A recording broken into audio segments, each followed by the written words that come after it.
Welcome back to the Weekly Word Outdoor Adventure Time. Thanks for joining us. We're on an adventure, just crawled through a lot of really rough rhodo to get down in here. That'd be rhododendron. My friend Ken Jones and I a few years ago were on a personal project to find the section of the Unicoi Turnpike trail that comes into Unicoi Gap on the North Carolina side. It's the oldest continuously used path in North America that we know of. They think it was once a buffalo trail, and then the Indians began to use it, and it's still in use today as a hiking trail, part of it around Unicoi Gap here. And of course the new road has been built up on the high section of the hill up there that people are still driving on today. So we knew where most of the turnpike was, but we never had located the part that was coming into the gap from the North Carolina side. And we got down in here and we were wandering around, and Ken, we'd already looked on the upper side of the current road. We decided we couldn't find anything. We came over here on the lower side of the current road, and Ken was up on that bank and I was up on this one somewhere, and I got into like the worst rhododendron patch. I couldn't even get through there, so I ended up coming on down here in the bottom of the holler and walking up the branch. And as I was walking up the branch, I began to look, and just every little bit I'd see this stacked stone that looks just like it does over on the hiking trail today. It's because the Cherokee were hired in the, well, just after the turn of the 19th century to improve the Unicoi Turnpike. Interestingly, the federal government never paid them for their work, but they stacked stone on both sides all the way for the length of the turnpike.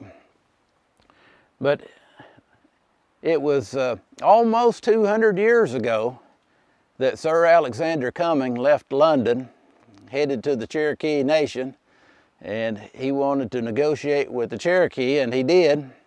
But he kept a journal that's very interesting. He saw one of those buffalo right in this area, woods bison to be technical. We still had them back then.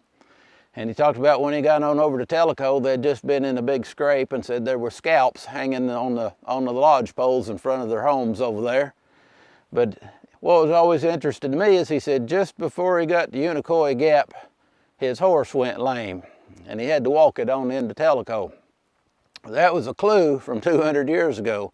When I realized that the Unicoi Turnpike was down here in the bottom, they were just walking up this branch. I don't even know the name of this, and it comes out of the gap up there. I thought, well, I see why Sir Alexander Cuming's horse went lame. I'd hate to be riding a horse up through here today. Maybe it's in a little better shape back then, but it was still rough enough that his horse went lame.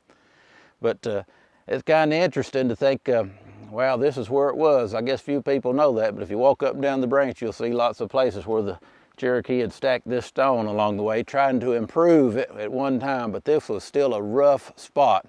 They brought all those cannons over to Fort Loudon through here in the mid-1700s there, and the journals about them said some of those cannons strapped to the horses, every once in a while one of them would hang a tree and break a horse's back.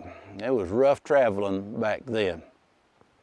But I never would have found this, I don't guess, even though we were looking diligently for it one day.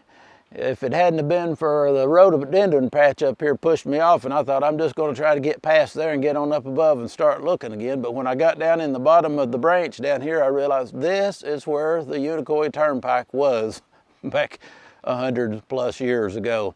I guess the scripture's right. It said there's a way that seemeth right to a man. I thought it was up there. He said, but the end thereof are the ways of death. That's, of course, the Bible wasn't talking about literal roads or spiritual truths in that there's a way that seems right. That's your opinion. That's the ways of other people. But the Lord says, but the end thereof are the ways of death, because opinions and everything else is, if apart from the Bible, can get you on the wrong road and it seems right.